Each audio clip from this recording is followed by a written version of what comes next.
Our next guest says a recession next year is a real possibility, and he is one of the best forecasters on the economy. John Herrmann, senior fixed income strategist at State Street Markets and a Bloomberg best economist. He joins us now from Boston. John, what makes you think that we could likely see a recession here again?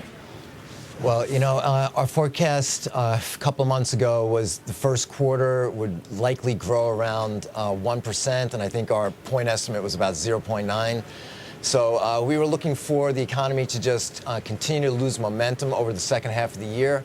And then we thought that all the policy wrangling that might be associated with the next year's presidential election could possibly lead to fiscal policy being immobilized. And that would mean that the economy was very open to any kind of shock and any further, and we think it could tip over. So I think the numbers that we continue to see, that we've seen every week for the last 6-7 weeks, I think are pretty much consistent with that viewpoint. And I think people are going to be surprised that even the third quarter, where people have marked down their estimates for third quarter, I think it's either continues to be below consensus.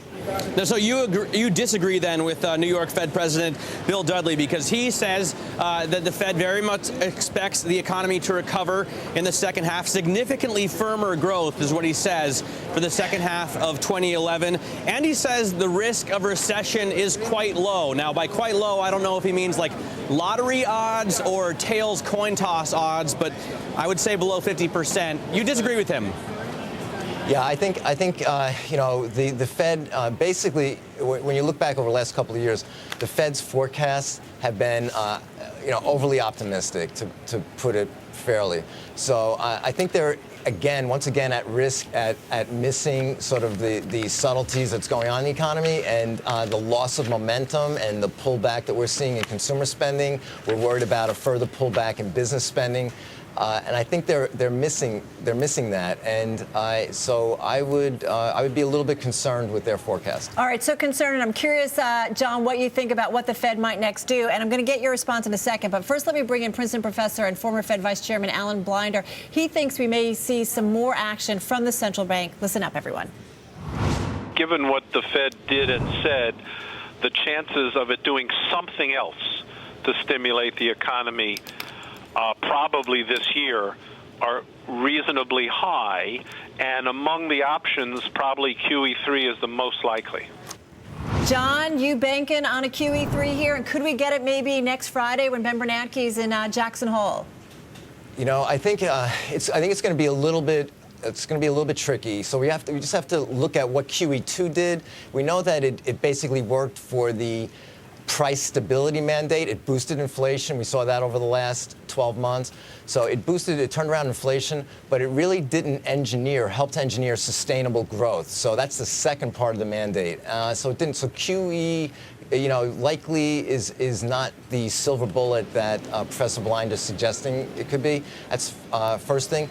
But again, you know, the Fed could be pushed to doing some form of non-conventional program. I'm not sure what it's going to be, but St. Louis Fed Bullard just a couple of days ago said, you know, if their growth outlook materially weakens, and I think it should, but when they're prepared to notch it down, then he said, you know, there could be some policy program unveiled, and he said especially if we were to get, you know, deflation risk. Right now, we don't have it right this second, but we are looking for pricing pressures to materially move lower over the second half of the year. Hey, John, I heard a trader earlier say that the Fed's out of bullets. Is at that point in the movie where the good guy like throws his gun at the bad guy. Do you think that's the case? You know, the effective, you know, the simple policy things, simple policy responses like, you know, buying Treasury notes and stuff, or doing this called Operation Twist, you know, where you would basically you'd reinvest maturing Treasury securities, prepaying mortgages into long-dated Treasuries. I mean, a 10-year Treasury yield is at, you know, at 2%. We think it's going lower towards like 1.7% just by market forces. So, you know, swap rates are dramatically lower. 1.7%. Yeah, that's where we think it's headed. Yes. All right, that's what listen, I think the 10 years.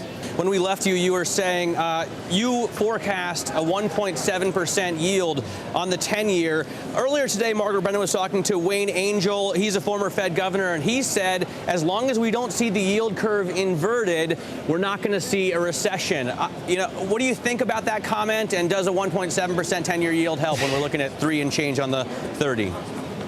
Exactly. So, I mean, you can't, when the Fed's anchored the front end at basically 0%, I mean, you can't just see an inverted yield curve. So I think, I don't think that's the right way to interpret things.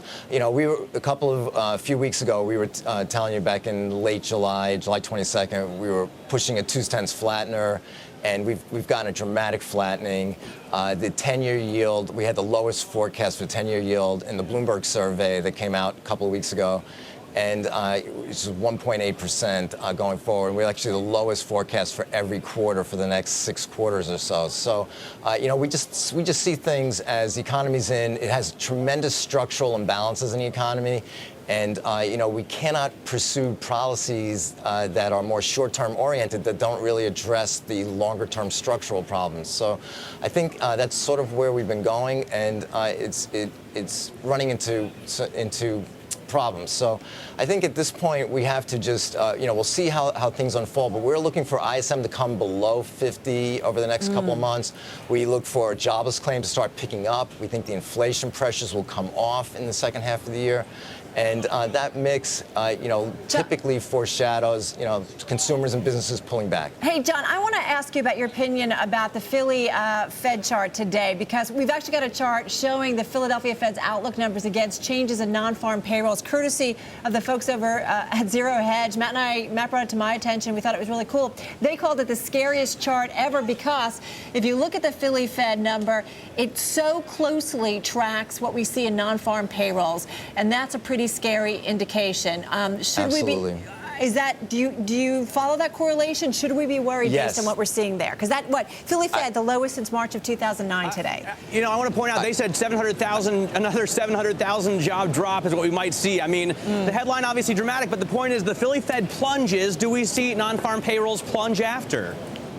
I think the answer is, in the new orders index for the Philly Fed index, when you translate it on an ISM basis, it came in the mid-30s. And when that's sustained for about 3 consecutive months, the economy typically tips over in a recession. So that index, it's foreshadowing it. We have to be concerned and watch the ISM manufacturing index very carefully. And again, we're not quite seeing it yet in the weekly jobless claims data, but we do expect them to move up over the balance of the year. That's the first point. And the second point is, even though the claims data is not showing the layoffs immediately, the pace of hiring is slowing. And that's what the non-farms should be showing. All right. Hey, John, thanks so much for joining us. Really appreciate it. John Herrmann, their senior fixed income strategist at State Street Global Markets.